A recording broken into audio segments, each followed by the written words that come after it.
Hello guys, പത്രമാറ്റിൻ്റെ ഇന്നത്തെ episode റിവ്യൂയിലേക്ക് സ്വാഗതം. ഈ റിവ്യൂ ഇഷ്ടപ്പെടുകയാണെങ്കിൽ ഒന്ന് ലൈക്ക് ചെയ്ത് സബ്സ്ക്രൈബ് ചെയ്ത് സപ്പോർട്ട് ചെയ്യണേ. ജലജ പറഞ്ഞത് കേട്ടിട്ട് നവ്യ പറയുന്നുണ്ട്, എന്തൊക്കെയായെന്ന് അറിഞ്ഞാലും ഇതൊക്കെ കേട്ടിട്ട് എനിക്ക് ഈ മനുഷ്യനോട് വെറുപ്പ് തോന്നുക, ഇത്രയും വൃത്തികെട്ട ഒരു മനുഷ്യൻ ഈ നാട്ടിൽ കാണത്തില്ലെന്നൊക്കെ. അത് ശരിയാ നീ പറഞ്ഞത്. കാരണം എല്ലാവരും അവനെ തലയിൽ വെച്ചുകൊണ്ട് നടക്കുകയല്ലായിരുന്നു. എൻ്റെ അഭിമാനമല്ലായിരുന്നോ ആ കുറ്റക്കാരൻ? ഇപ്പം കണ്ടില്ലേ, ആദർശായി നാട്ടിലെ ഏറ്റവും കൊള്ളുകയില്ലാത്തവൻ എന്നൊക്കെ പറയുമ്പോഴത്തേന് നവ്യ അങ്ങ് സപ്പോർട്ട് ചെയ്ത് സംസാരിക്കുന്നുണ്ട്. എന്തായാലും നീ കുഞ്ഞുമായിട്ട് അങ്ങോട്ട് വരുന്നതിന് മുമ്പ് തന്നെ വേറൊരു കുഞ്ഞ് അവിടെ വന്ന് സ്ഥാനം പിടിച്ചു. മുത്തച്ഛനും മുത്തശ്ശിക്കും എല്ലാം ഇപ്പം ആ കുഞ്ഞു മതി, എല്ലാവർക്കും അത് മതിയെന്നായി. നീ ഇനി എത്രയും പെട്ടെന്ന് അവിടെ വന്നു കഴിഞ്ഞിട്ട് ആ കൊച്ചിനെ ഒന്ന് പുറത്ത് ചാടിച്ചേക്കണം, അല്ലെങ്കിൽ അതിനോടുള്ള സ്വത്തെല്ലാം വീതിച്ചങ്ങ് പോകത്തേ ഉള്ളൂ. ഇനിയിപ്പോൾ അങ്ങനെ ചാടിക്കാനൊന്നും പറ്റത്തില്ല, കാരണം അച്ഛൻ കൊണ്ടുവന്ന കുഞ്ഞല്ലേ എന്നൊക്കെ പറഞ്ഞ് നവ്യ ഒന്ന് അരിവ് കയറ്റിയിട്ടാണ് ജലജ അടുക്കളയിലേക്ക് പോകുന്നത്. പിന്നീട് കാണിക്കുന്നത് അനാമിക ഒരിടത്തിരിക്കുമ്പോഴത്തേന് ആദർശ് അങ്ങോട്ട് എന്ന് ഉപദേശിക്കുന്നതാണ്. നീ ഇനി അനിയുടെ കൂടെ ജുവലറിയിലൊക്കെ പോകണം, എനിക്ക് 3 ബ്രാഞ്ചിൻ്റെ ചുമതലയുള്ളതല്ലേ എന്നൊക്കെ ചോദിക്കും. എനിക്ക് വയ്യ അവൻ്റെ കൂടെ പോകാൻ, അതൊക്കെ ഭയങ്കര ബുദ്ധിമുട്ടുള്ള കാര്യമാണ്. അതുതന്നെയല്ല, ഇവിടെ തന്നെ അവൻ്റെ മുഖം കണ്ടുകൊണ്ടിരിക്കും ഭയങ്കര വയളവാണ്. അതിൻ്റെ കൂട്ടത്തിൽ ഇനി ജുവലറി ചെന്ന് അവരെയും കൂടെ അറിയിക്കേണ്ട ആവശ്യമൊന്നുമില്ലെന്ന് പറയും. നീ കുറച്ചുകൂടി ഉത്തരവാദിത്തോടെ അവൻ്റെ കൂടെ നിന്നാൽ ഇതൊന്നും കുഴപ്പമില്ലല്ലോ എന്നൊക്കെ പറയുന്നുണ്ട്. എനിക്കിനി അതിനെക്കൊണ്ടൊന്നും പറ്റത്തില്ല, ഇത് തന്നെ ഞാൻ ഒരു വിധത്തിൽ ഇവിടെ കടിച്ചു പിടിച്ച് നിൽക്കുന്നതൊക്കെ അനാമികയും പറയും.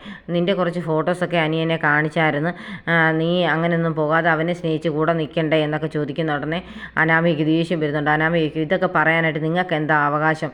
അതുതന്നെയല്ല, നിങ്ങൾക്കിത് പറയാനുള്ള ഒരു വോയിസും ഇല്ല. കാരണം നിങ്ങൾ കല്യാണത്തിന് മുമ്പ് ഒരു പെണ്ണിനെ പ്രേമിച്ച് ചതിച്ച് അതിലൊരു കുട്ടിയുള്ളവനാണ്. പിന്നെ നിങ്ങൾ എന്തിനാ ഇങ്ങനെ ബാക്കിയുള്ളവരെ ഉപദേശിക്കാൻ നടക്കുന്നത്? ഉപദേശിക്കുമ്പോൾ ആൾക്കൊരു യോഗ്യതയൊക്കെ വേണ്ടേ എന്നൊക്കെ ചോദിച്ച് ആദർശിൻ്റെ വായടപ്പിക്കുന്നുണ്ട്. ഉടനെ ആദർശ് പറയും, ഞാൻ നിങ്ങളുടെ ജീവിതം നന്നായി പോട്ടെന്ന് വിചാരിച്ചൊന്ന് ഉപദേശിക്കാൻ വന്നപ്പോൾ നീ ഇങ്ങനെ ഓരോ ന്യായങ്ങൾ പറയേണ്ട ആവശ്യമൊന്നുമില്ല എന്നൊക്കെ പറയും.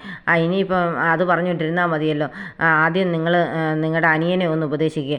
ഞാൻ ഈ വീട്ടിൽ വന്ന് കയറിയപ്പം തൊട്ട് നിങ്ങളെയാണ് റോൾ മോഡലാക്കിയിരിക്കുന്നതെന്നാണ് അവൻ പറയുന്നത്. ഇപ്പം 2 പേരും ഒരുപോലെ ആയല്ലോ എന്ന് പറയും. ഉടനെ ആദർശ് പറയുന്നുണ്ട്, വിവാഹത്തിന് മുമ്പ് നിനക്ക് അനിയോട് ഭയങ്കര സ്നേഹമായിരുന്നല്ലോ, ഈ വീട്ടിൽ വന്ന് കയറാൻ നിനക്ക് ഭയങ്കര താല്പര്യമായിരുന്നല്ലോ എന്ന് പറയും.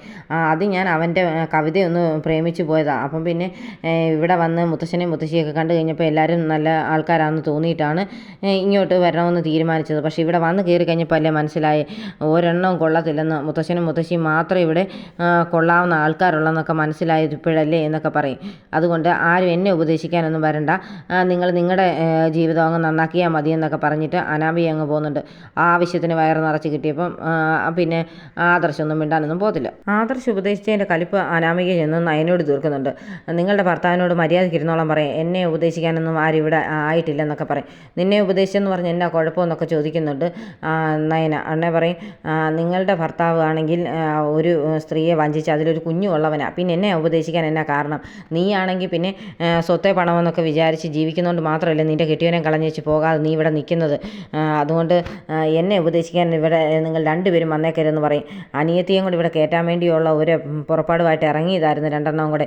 ഇനിയിപ്പം അതൊന്നും നടക്കില്ലെന്ന് അറിഞ്ഞപ്പോൾ എൻ്റെ ജീവിതം കലക്കാനായിട്ട് നോക്കുകയാണ് എന്നൊക്കെ പറഞ്ഞ് കലിപ്പിട്ട് അങ്ങ് ഇറങ്ങിപ്പോവുകയാണ് അനാമിക. പിന്നീട് കാണിക്കുന്നത് കനക അടുക്കളയിലേക്ക് ചെല്ലുമ്പോഴത്തേന് ജലജ ഇങ്ങനെ എന്തോ ആഹാരമൊക്കെ ഉണ്ടാക്കിക്കൊണ്ടിരിക്കുകയാണ്. എന്താ നീ ഉണ്ടാക്കുന്നതെന്നൊക്കെ കനക ചോദിക്കും. ഉടനെ പറയും, ഞാൻ എന്തെങ്കിലും ഉണ്ടാക്കി കൊടുത്താൽ എൻ്റെ മരുമകൾക്ക് ഭയങ്കര ഇഷ്ടമാണ്, അത് കാരണം ഞാൻ അവൾക്ക് വേണ്ടി കുറച്ച് ഫുഡൊക്കെ പ്രിപ്പയർ ചെയ്യാമെന്നൊക്കെ പറയും.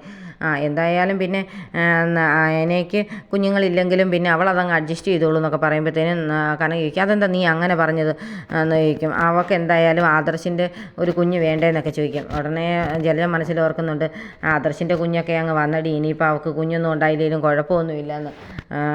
അതല്ല, നവിക്ക് കുഞ്ഞുണ്ടല്ലോ, അപ്പം നവിയുടെ കുഞ്ഞിനെ അവൾ സ്വന്തം കുഞ്ഞിനെ പോലൊക്കെ വളർത്തിക്കോളൂ എന്ന് വിചാരിച്ച് പറഞ്ഞതേ ഉള്ളെന്നൊക്കെ ജലജ പറയുന്നുണ്ട്. അന്നേരം കനക പറയും, എന്തായാലും ആദർശ് മോൻ മുത്തശ്ശനെ പോലെ തന്നെയാണ്, മുത്തശ്ശൻ്റെ അതേ സ്വഭാവമാണെന്നൊക്കെ പറയും. അതൊക്കെ ഇപ്പോൾ പതുക്കെ മാറിയൊക്കെ വരുന്നുണ്ട്, അത് താമസിയാതെ മാറി കാണിക്കോളും എന്നൊക്കെ പറഞ്ഞ് ജലജ ഓരോ കുത്തി ഓരോന്ന് പറയുന്നുണ്ട്. അപ്പം കനകയ്ക്ക് സംഭവം എന്താണെന്ന് മനസ്സിലായില്ലെങ്കിലും എന്തോ ഉണ്ടല്ലോ എന്നുള്ള രീതിയിൽ ഇങ്ങനെ നോക്കി നിൽക്കുന്നുണ്ട്. ആദർശ് ഓഫീസിൽ ഇരിക്കുന്ന സമയത്ത് നയനെ അങ്ങോട്ട് ചെന്നിട്ട് പറയുന്നുണ്ട്, അപ്പച്ചി വീട്ടിലേക്ക് പോയിട്ടുണ്ട്, എന്തെല്ലാം പറഞ്ഞൊപ്പിക്കുമെന്ന് ആർക്കറിയാമെന്ന്. എന്തായാലും ചന്തുമോളുടെ കാര്യം എന്തെങ്കിലുമൊക്കെ പറഞ്ഞെന്നാ തോന്നുന്നൊക്കെ പറയും. അത് നമുക്കിപ്പോൾ അവരുടെ വായൊന്നും അടച്ചു പൂട്ടാൻ പറ്റത്തില്ലല്ലോ എന്ന് പറയും. പിന്നെ നമുക്ക് ഇതിൻ്റെ സത്യാവസ്ഥ എന്തായാലും അറിയണം നയനെ, ഇതിൻ്റെ റിസൾട്ട് ഉടനെ തന്നെ വരുമല്ലോ, അന്നേരം നമുക്കിതിൻ്റെ സത്യാവസ്ഥ എല്ലാവരെയും അറിയിക്കുകയും വേണം ഞാൻ എന്നൊക്കെ പറയുന്നുണ്ട്. അപ്പം നയന പറയും, അതൊന്നും സാരമില്ല ആദർശേട്ടാ, ഇനിയിപ്പം നമ്മുടെ ചന്തുമോൾ നമ്മുടെ മകളായിട്ട് തന്നെ വളരട്ടെ എന്നൊക്കെ പറയും. അത് എനിക്കാണെങ്കിൽ ആരിലൊക്കെ എന്ത് പറഞ്ഞാലും കുഴപ്പമില്ല. നീ എൻ്റെ ഒപ്പം നിൽക്കണമെന്നും അമ്മ ഒപ്പം നിൽക്കണമെന്ന് ഞാൻ വിചാരിച്ചിരുന്നു. പക്ഷേ നീ ഒപ്പം നിന്നെങ്കിലും അമ്മ എന്നെ തെറ്റിദ്ധരിച്ചല്ലോ എന്നൊക്കെ പറയും. അത് സാരമില്ല, അതെല്ലാം നമുക്ക് ഈ റിസൾട്ട് വരുമ്പോഴത്തേന് നോക്കാം എന്നൊക്കെ പറഞ്ഞ് ആശ്വസിപ്പിക്കുന്നുണ്ട് ആദർശിനെ നയന. DNA ടെസ്റ്റിൻ്റെ റിസൾട്ട് വന്നു കഴിയുമ്പോൾ അഫിയാണ് ആ കുഞ്ഞിൻ്റെ അച്ഛനെങ്കിൽ അവൻ്റെ സ്ഥാനം എങ്ങനെയായിരിക്കും എന്ന് മുത്തശ്ശൻ തീരുമാനിക്കും. കാരണം അന്ന് അനഘയുടെ വീട്ടിൽ ചെന്നപ്പോൾ അതൊരു മരണ വീട് പോലെ ആയിരുന്നു. എന്നിട്ട് പോലും അന്ന് അവിടെ എന്തെല്ലാം പ്ലേ ആണ് അഭി കാണിച്ചത്. അതുകൊണ്ട് അതിനൊക്കെ ഒരു മറുപടി കൊടുത്തേ പറ്റത്തുള്ളൂ എന്നൊക്കെ ആദർശ് പറയുന്നുണ്ട്. ചന്തുമോളുടെ അമ്മയുടെ അവസ്ഥയാണ് വളരെ മോശമാണ്. അത് കാരണം നമുക്ക് അഭിയെ സംശയിച്ചേ പറ്റത്തുള്ളൂ. പിന്നെ അഭി ഇതുവരെയും ചെയ്ത എല്ലാ കൊള്ളരുതായ്മകളും എൻ്റെ മനസ്സിലുണ്ട്, അത് മുത്തശ്ശൻ്റെയും മനസ്സിലുണ്ട്. അതുകൊണ്ട് ഇതിൻ്റെ റിസൾട്ട് വന്നു കഴിയുമ്പോൾ ഇതിൻ്റെ കറക്റ്റായിട്ടുള്ള തീരുമാനം മുത്തശ്ശൻ എടുക്കുക തന്നെ ചെയ്യുമെന്നൊക്കെ ആദർശ് പറയും. അനി കൂട്ടുകാരനെ കാണുമ്പോൾ പറയുന്നുണ്ട്, എടാ ഞാൻ നന്ദുവിനെ ഒരുപാട് പ്രാവശ്യം വിളിച്ചു, എന്നിട്ട് അവളെ എടുത്തില്ല. അവസാനം അവൾ തിരിച്ച് വിളിച്ചപ്പോഴോ എടുത്തത് ആ അനാമികയും. അത് പിന്നെ ഭയങ്കര പ്രശ്നമായിരുന്നു വീട്ടിലെന്നൊക്കെ പറയും. ഞാനൊന്ന് വിളിച്ച് നോക്കട്ടെ അവളെ എന്ന് പറഞ്ഞ് കൂട്ടുകാരൻ വിളിക്കുമ്പോഴത്തേനും നന്ദു ഫോൺ എടുക്കുന്നുണ്ട്. അന്നേരം എന്തൊക്കെയുണ്ട് വിശേഷം എന്നൊക്കെ ചോദിക്കുമ്പോഴത്തേനും പറയും, ഓ ട്രെയിനിങ് ഒക്കെ ആകെ പ്രശ്നമാണെന്നൊക്കെ പറയും. നിന്നെക്കൊണ്ട് ഇതൊക്കെ നടക്കുമെന്നല്ലേ പറഞ്ഞതെന്നൊക്കെ ചോദിക്കും. അതൊക്കെ ഞാൻ അങ്ങനെ വിചാരിച്ചിരുന്നു, പക്ഷേ ഇവിടെ ഇച്ചിരി കഠിനമായ പ്രശ്നങ്ങളൊക്കെ ഉണ്ട് എന്നൊക്കെ പറയുന്നുണ്ട്.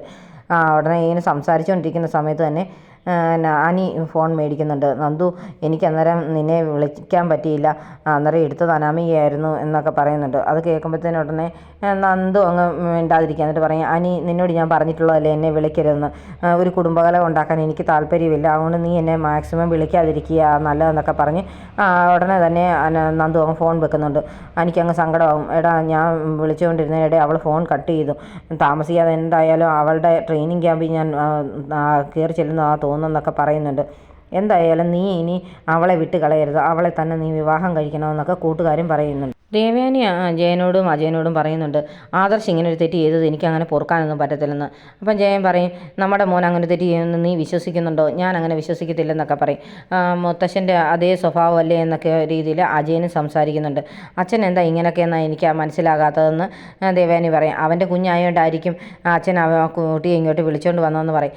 അങ്ങനെയൊന്നുമില്ല, ആ കുഞ്ഞിനെ കണ്ടപ്പം അച്ഛൻ ഈ കൊണ്ടുപോകുന്നതേ ഉള്ളൂ, ഇതിനകത്ത് എന്തോ ചതി നടന്നിട്ടുണ്ടെന്നാണ് തോന്നുന്നതെന്നൊക്കെ ജയൻ പറയുന്നുണ്ട്. എനിക്ക് അങ്ങനെയൊന്നും തോന്നിയിട്ടില്ല, ആദർശിൻ്റെ കുഞ്ഞാണെന്ന് നയന പറഞ്ഞതാണല്ലോ. കല്യാണത്തിന് കുറേ വർഷം മുമ്പ് തന്നെ അപ്പോൾ ഇവന് ഈ കുട്ടി ഉണ്ടായിരുന്നെങ്കിൽ പിന്നെ എന്തിനാണ് നയനെ വിവാഹം കഴിച്ചതെന്നൊക്കെ ഇപ്പോൾ ചോദിക്കും. അവൻ അങ്ങനെ ഒരു കാര്യം ഉണ്ടായിരുന്നെങ്കിൽ അവൻ ഒരിക്കലും അങ്ങനെ നയനെ വിവാഹം കഴിക്കത്തില്ലായിരുന്നു.